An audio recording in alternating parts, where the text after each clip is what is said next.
Hey beautiful, have you considered subscribing to our channel? It helps us make quality content for you. Help us reach our goal of 1,000 subscribers. The ambush happened so fast that Lieutenant Jake Carter barely had time to register what was going on before he found himself face down on the cold metal floor of an alien warship. One moment, he was piloting a small supply transport through the Outer Rim. The next, his ship was surrounded by the jagged, black-armored vessels of the Vargan Mercenaries. He had heard stories about them, brutal, efficient, and ruthless in their dealings. The Vargan were known for attacking defenseless transports, looting whatever they could, and either ransoming or killing the crew. Carter wasn't exactly defenseless, but against a dozen well-armed alien mercs, he was smart enough to know the odds weren't in his favor. His ship's shields had lasted all of 5 seconds before they were overloaded, and as his console sparked and smoked, he had barely managed to trigger the emergency distress beacon before the entire thing shut down. The airlock had been blasted open, and the next thing he knew, he was staring down the barrel of a plasma rifle held by an 8-foot-tall Vargan with an extra set of arms. They hauled him aboard their ship like a sack of cargo, stripping him of his weapons and gear before throwing him into a holding cell. The steel bars hummed with energy, definitely not something he wanted to touch. As he leaned back against the wall, rubbing his wrists where the cuffs had been, he couldn't help but notice how casual the mercenaries were acting. He wasn't blind to how dangerous the Vargan were, but they clearly thought very little of him. That was their first mistake. The interrogation chamber was just as cliché as Carter expected: dim lighting, a single chair in the center of the room, and a massive, armored alien looming over him. Korak, the Vargan leader, regarded him with the kind of expression one might give an insect before squashing it. His mandibles clicked in amusement as he circled Carter, arms folded across his broad chest. "You are a soldier of Earth," Korak rumbled. "You will tell us about your planet's defenses." Carter yawned. "Wow, straight to the point. No villain monologue? No threats about what happens if I don't cooperate?" Korak's second-in-command, a leaner but just as intimidating alien named Vrax, narrowed his black, reptilian eyes. "Your people are weak. Your technology is primitive. There is no need for ceremony." Carter smirked. "If we're so weak, why are you bothering to interrogate me?" Korak's nostrils flared, but he didn't respond.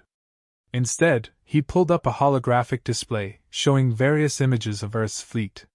"You will tell us how many ships patrol your colonies. What weaknesses do they have? Which stations are the most vulnerable?" Carter tilted his head. "You really think I'd just hand that over?" Vrax grinned, revealing a row of sharp teeth. "You will when we begin the real interrogation." Carter sighed dramatically. "Oh no. Not the real interrogation. What's next? Tickling? Bad cop, worse cop?" Korak's patience was running thin, evident by the way his claws flexed. He gestured for one of the guards to activate some sort of device on the wall, and the energy in the room shifted, a low hum that made the hairs on Carter's arms stand up. Pain lanced through his body, sharp and sudden, as though his nerves had been lit on fire. He gritted his teeth, but even as the pain shot through him, he refused to give them the satisfaction of a scream. It lasted only a few seconds before Korak signaled for it to stop. "Tell us what we want to know, human." Carter exhaled through his nose, shaking off the lingering pain. All right. He leaned forward conspiratorially, lowering his voice. "There's something important you should know." Korak leaned in slightly. Carter grinned. "Your breath stinks." Vrax growled, raising his fist, but Korak held up a hand, stopping him. The leader of the Vargan exhaled slowly, studying Carter in a new light. "You are either very brave," he said, "or very foolish." Bit of both." Vrax, clearly losing his patience, turned to one of the other mercenaries. "Check his records. If he is a low-level soldier, he is useless to us. If he has value, we will decide his fate accordingly." Korak nodded. "Do it." Vrax took a datapad and began scanning through the military files they had pulled from Carter's ship. The mercenary wasn't expecting much. Humans were barely considered a threat on a galactic scale. They had decent weapons, sure, but nothing compared to the war-forged empires of the Outer Rim. But then his expression shifted. His brow furrowed, mandibles twitching as he struggled to process what he was seeing. The translator struggled with some of the words, but one stood out, glowing ominously on the screen. Reaper. Silence fell over the room. Vrax swallowed hard, his fingers tightening around the datapad. Korak noticed the change in demeanor immediately. What is it? Vrax hesitated. His call sign. It is Reaper. The shift in the room was immediate. One of the guards took an unconscious step back. Another muttered something in the Vargan tongue, a curse, most likely. Korak's eyes narrowed as he turned back to Carter, whose smirk had only grown wider. I see you've heard of me, Carter said casually. Korak's grip on his armrest tightened. You are that Reaper? Carter just leaned back, completely relaxed. That depends. What exactly have you heard? Korak's jaw clenched, and he gestured for Vrax to continue. The second-in-command hesitated before reading out loud. Lieutenant Jake Carter. Callsign Reaper. Specialist in high-risk infiltration, guerrilla warfare, and counterintelligence. Single-handedly neutralized the Shakthal warlord's command fleet. Led the successful raid on the Orion Syndicate stronghold. Dispatched entire mercenary units without leaving a trace. The list went on. Each accomplishment more unbelievable than the last. And yet, the Vargan had no reason to believe it was anything but the truth. Carter watched as the weight of the realization settled over them. The moment of confidence they had held over him shattered in an instant, replaced by a growing, palpable fear. He stretched his arms and cracked his knuckles. So, what happens now? The room remained eerily silent as the weight of Carter's name settled over the mercenaries like a death shroud. No one spoke. No one moved. Even the ship's ever-present hum felt quieter, as if the metal itself had tensed at the revelation. Korak's normally confident demeanor was shaken, though he did his best to mask it. His jaw was tight, his four hands flexing unconsciously. Vrax, however, made no effort to hide his growing unease. His hands trembled slightly as he clutched the datapad, his reptilian eyes darting between Carter and Korak, as if waiting for confirmation that this was all a terrible mistake. The Reaper, Korak finally muttered, as if saying the name aloud made it real.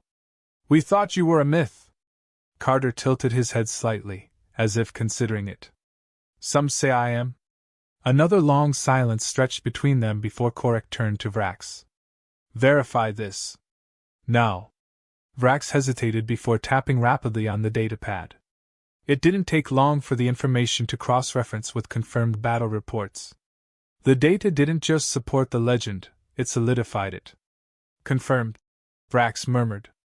The Human Alliance classified most of his records, but we have enough to verify his reputation. Reputation? That word barely scratched the surface of the kind of stories that surrounded Carter. To some, he was a soldier. To others, he was a ghost. And to many, he was the whispered nightmare that made even hardened killers hesitate before engaging with humans. Korak let out a slow, measured breath. You single-handedly dismantled the Shakthal fleet? Carter shrugged. I had a little help. Mostly from their own stupidity. You infiltrated the Orion Syndicate's stronghold and wiped out their leadership in a single night. They were rude. You survived the Battle of Traxxas III. Alone. That one was a rough day, Carter admitted. Korak clenched his jaw tighter, the tension thickening in the room. Carter smiled. You know, I don't mind being underestimated, but you might want to work on your intel before kidnapping someone. A murmur rippled through the mercenaries. A few shifted uneasily. One outright left the room. Carter leaned forward, resting his elbows on the metal table in front of him. So, what's the plan now, fellas? Korak didn't answer immediately. He was too busy weighing his options. They had brought this human aboard under the assumption that he was just another weak soldier, one they could either ransom or execute as a message to Earth. But now they were locked in a ship with him. The tension only worsened as words spread through the crew. In the dimly lit corridors, mercenaries whispered amongst themselves, trying to make sense of the situation. Many had heard the stories. The Reaper was the kind of name that got spoken in hushed voices in back alley bars, always with a sense of skepticism, as if saying it too loudly might summon him. But no one had ever thought they'd actually come face to face with the man. Some of the younger mercenaries scoffed, saying it was all exaggerated. That he was just a human, flesh and blood like any other. But the veterans, the ones who had fought in wars and seen what Carter had done firsthand, weren't so sure. One particularly bold warrior, Sark, snorted as he leaned against the mess hall table. "It's just a name," he grumbled. "We're Vargan. We don't bow to ghost stories." An older mercenary, Rillick, narrowed his eyes. "You ever seen a fleet of warships disappear without a trace, Sark?" Sark scoffed. "There's always an explanation." Rillick leaned in, voice low. "Yeah. Him." The mess hall fell silent. The younger ones exchanged glances, suddenly less sure of themselves. Meanwhile, Carter remained in his cell, perfectly calm. He stretched his legs out in front of him, yawning. The guards standing outside his door kept a nervous distance, as if expecting him to break free at any moment. "You know," Carter called out to them, "if you're that scared, you could always just let me go." Neither guard answered. But one did tighten his grip on his weapon. The ship was already on edge. Carter decided to push it further. The next morning, at least, what counted as morning in space, he made a point of appearing completely at ease. When a mercenary delivered his food tray, he took his time eating, critiquing the quality as if he were a customer at a restaurant. "Little bland," he said between bites. "But hey, points for presentation." The mercenary said nothing, simply leaving as quickly as possible. Later, when Korik and Vrax came to check on him, Carter leaned against the wall, tossing a small metal object between his hands. "Here's the thing," he said casually. "I don't actually want to cause problems. I'd rather not kill all of you. But if I have to..." He caught the object midair, smiling. "Well, you know how it goes." Korik's eyes darkened. "Enough. We are deciding what to do with you." "Oh, take your time." Carter stretched. "I'm in no rush." Vrax shifted uneasily.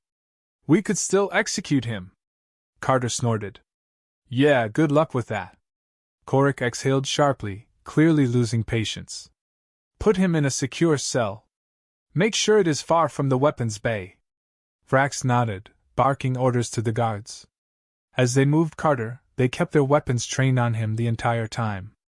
Carter, for his part, looked thoroughly unimpressed. As the energy bars of his new cell activated, he leaned back with a satisfied grin. He wasn't locked in there with them. They were locked in there with him. It started small. A flickering light in the hallway outside Carter's cell. A sudden drop in temperature in the mess hall. The ship's artificial gravity fluctuated for just a second, barely enough to notice, but enough to unnerve the already jittery crew. At first, no one thought much of it. Malfunctions happened. Even a well-maintained warship had occasional glitches. But then, the glitches kept happening. The main doors to the cargo bay locked and refused to open for over an hour. The weapons lockers registered as empty despite being fully stocked. And the security cameras in Carter's cell? They cut out every few minutes before flickering back to life, always showing him in the exact same position, as if he hadn't moved at all. By the end of the first day, the crew wasn't just uneasy, they were terrified. Vrax was the first to voice what others were thinking. "It's him," he whispered to Korik, barely able to conceal the fear in his voice. "He's doing something." Korik shot him a glare. "He's locked in a high-security cell. And yet things are still going wrong." Korik didn't respond. He didn't want to admit it, but the entire situation was making his skin crawl. He had been in countless battles, faced death more times than he could count, but this? This was different. This wasn't a fight. This was a ghost in their midst, unraveling them one frayed nerve at a time. They sent 2 guards to monitor Carter directly, standing at attention just outside his cell. But hours passed, and he did nothing. He just sat there, leaning against the wall, occasionally whistling a slow, eerie tune that none of them recognized. And yet, the ship continued to break down around them. The next morning, Vrax stormed into the command deck, eyes wild. 3 of our crew have refused to leave their quarters, he reported. They say they're sick. Sick? Korik asked, skeptical. Vrax hesitated. They say it's fear. Korik slammed a fist on the table. Enough. This is nonsense. He is one man. Vrax wasn't convinced. One man. The man. Korik didn't respond. He couldn't. Then came the real incidents. During a routine systems check, the ship's automated defenses activated against their own crew. It was brief, only a few seconds, but it was enough for a gun turret to fire a warning shot down the hallway, sending mercenaries diving for cover. The weapons bay sealed itself moments later, and no one could access it. In the barracks, a mercenary swore he saw a shadow move when no one was there. Another claimed he heard his name whispered through the comms, but when they checked the logs, no one had sent the transmission. The fear spread like wildfire. They tried to blame the ship's AI. But the AI, when asked, simply responded with, "All systems are functioning within expected parameters," which only made things worse. Finally, they sent a small squad to investigate Carter's cell, just to make sure he hadn't somehow escaped. He was still there, sitting against the wall, smirking. One of the younger mercenaries stepped forward, gripping his weapon tightly. "What are you doing?" he demanded. Carter raised an eyebrow. "Sitting. You're behind this." Carter tilted his head. "Am I?" The lights flickered overhead. The young mercenary took a step back. Carter grinned wider. "Boo!" The mercenary bolted. The others weren't far behind. The breaking point came when Korik made the decision to kill him. He had resisted it at first. Not out of mercy, but because he feared what might happen if they failed. But now, his crew was on the verge of mutiny. If he didn't take action, the entire ship would tear itself apart from paranoia alone. They would space him. It was the simplest solution. No dramatic executions, no drawn-out fights. Just open the airlock and let the vacuum of space do the work. They didn't even bother restraining him as they pulled him from the cell. 4 mercenaries surrounded him, weapons raised, though their hands were unsteady. Korik himself led the march to the airlock, jaw clenched, every step filled with determination. Carter walked calmly. That unsettled them most of all. They reached the airlock, the massive metal door groaning as it slid open to reveal the dark abyss beyond. Korik stepped forward, meeting Carter's gaze. "Any last words, Reaper?" Carter smiled. "You sure you want to do this?" Korik's expression darkened. "I don't want to. But I must." Carter's grin didn't fade. "Then I'd start running." Korik frowned. "What?" And then, explosions. The ship lurched violently as fire and smoke erupted from multiple decks. Emergency sirens blared, red lights flashing across the walls. The mercenaries stumbled, some falling to their knees. Carter remained standing. Korik's communicator crackled to life with frantic voices. "Engineering is compromised. Main power is failing. Shields are down. We're under attack. No, wait, the ship is attacking itself." Korik turned back to Carter, a mix of rage and disbelief in his eyes. "What did you do?" Carter simply stepped forward, clapping Korik on the shoulder. "Looks like someone's on my side." And with that, he strolled out of the airlock, untouched, as chaos erupted around him. The ship was in utter chaos. Smoke filled the corridors, alarms blared through every deck, and emergency sirens cast an eerie red glow over the metallic walls. The Vargan mercenaries scrambled in every direction, shouting over one another as they tried to make sense of what was happening. Carter walked calmly down the corridor. He moved with the ease of a man who had already won the fight before it even began. He had no armor, no weapon, not even a plan. But he didn't need one. The mercenaries had already defeated themselves. They just didn't know it yet. A group of 3 warriors rounded the corner ahead, weapons raised. Their hands were shaking.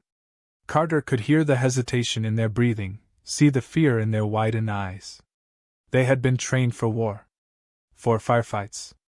For direct, brutal combat. But not for this. Carter raised his hands in mock surrender. "Gentlemen," he greeted casually. One of them twitched, finger hovering over the trigger. Carter sighed. "Come on now. You're not really gonna shoot me, are you?"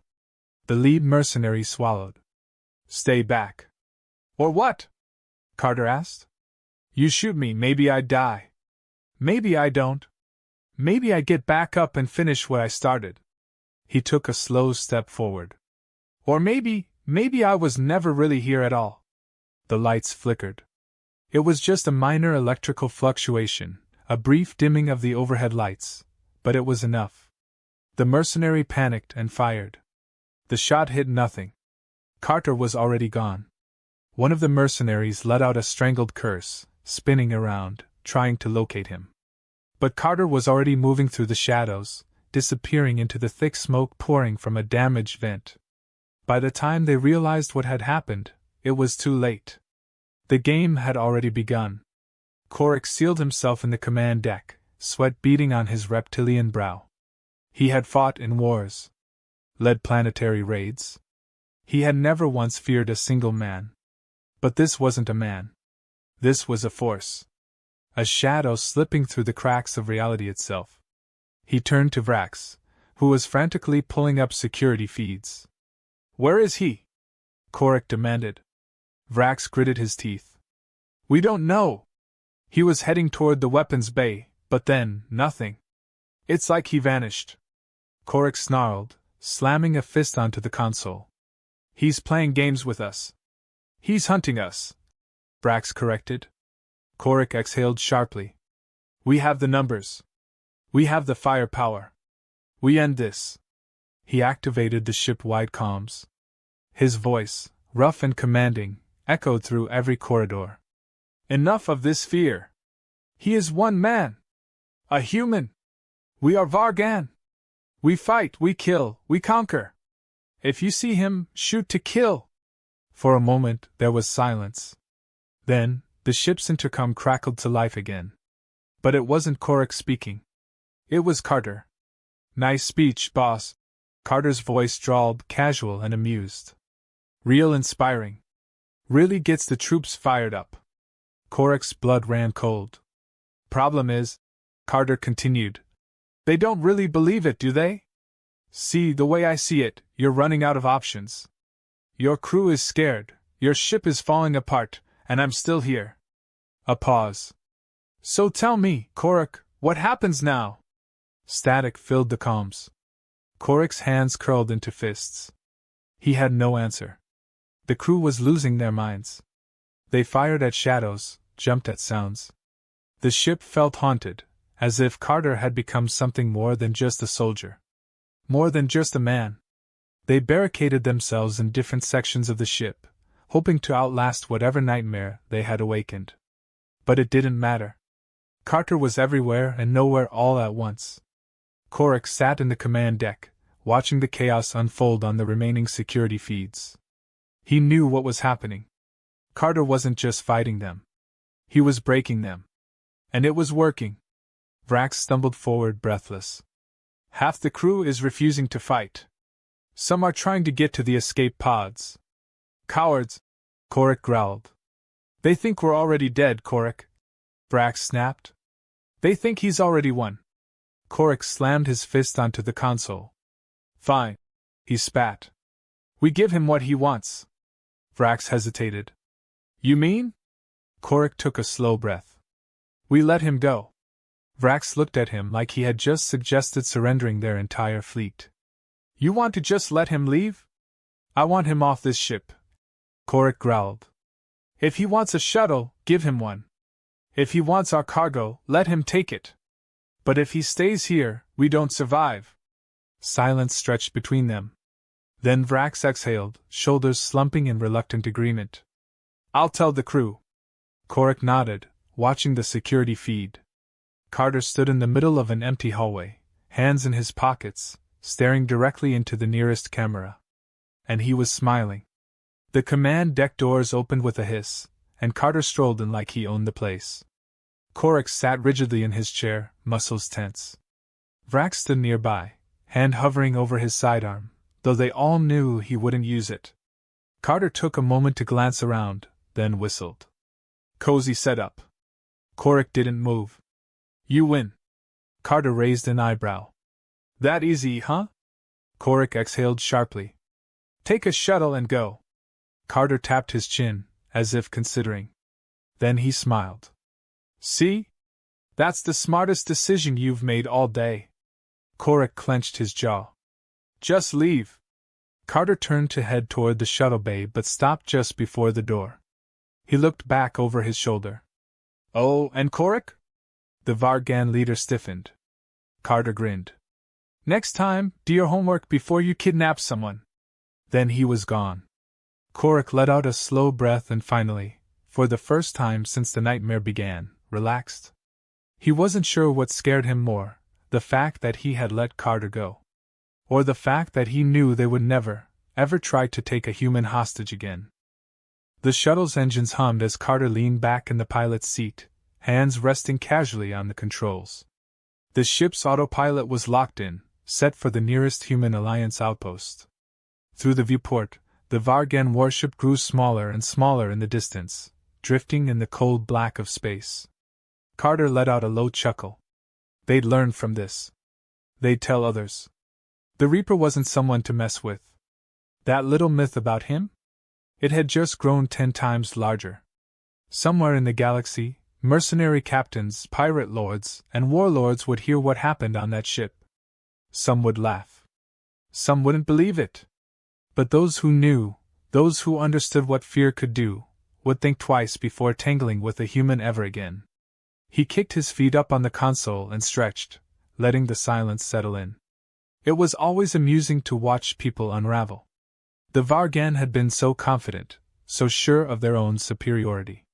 They didn't understand that the worst battles weren't fought with guns or blades. They were fought in the mind. And Carter had won that war without even firing a single shot. The moment Carter's shuttle docked at the Human Alliance outpost, the station went into a frenzy. The crew had already picked up the automated distress beacon from his downed supply ship and assumed he was dead or captured.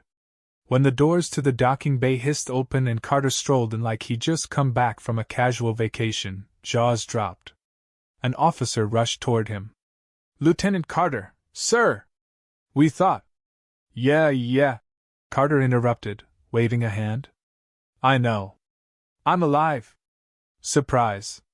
A small crowd gathered, some whispering in hushed tones.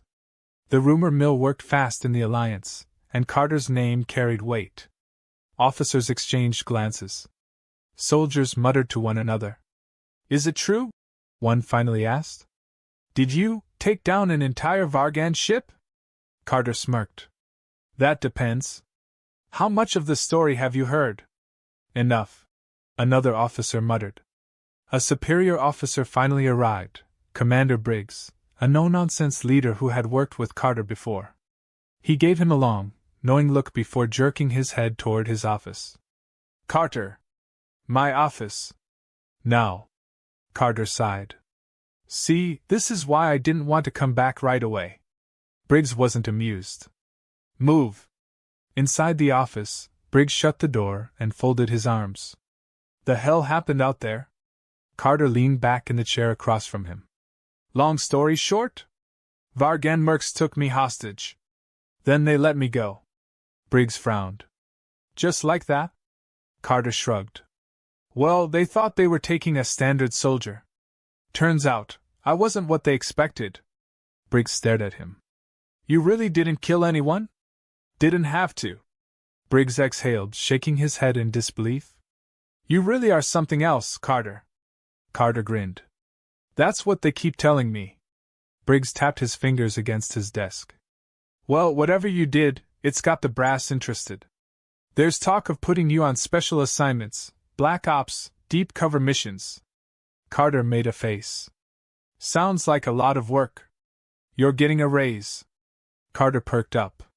You should have led with that. Briggs sighed. Go get some rest. And for the love of God, don't cause any more intergalactic incidents for at least a week.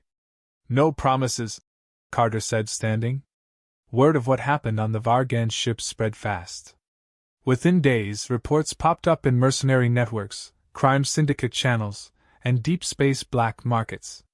The message was clear. The Reaper is real. The Reaper is untouchable. And if you value your life, don't mess with him. The Vargan themselves took drastic measures. The mercenary fleet that had captured Carter? They went completely silent, refusing to take contracts against humans. Some even left the crew, choosing exile over the risk of ever facing him again. It was amusing, really. Carter hadn't fired a single bullet. Hadn't laid a hand on them. And yet he had crippled them far worse than any battle ever could. He was back on the outpost when he received a secure message. No name. No sender ID. Just a short, simple transmission. Let's not meet again, Reaper. Carter laughed. Message received. A week later, Carter was in the station's bar, sipping on a well-earned drink, when a junior officer hesitantly approached. Sir? The young man asked. Is it true you took down the Vargan warship by yourself? Carter smirked. Who told you that? Everyone.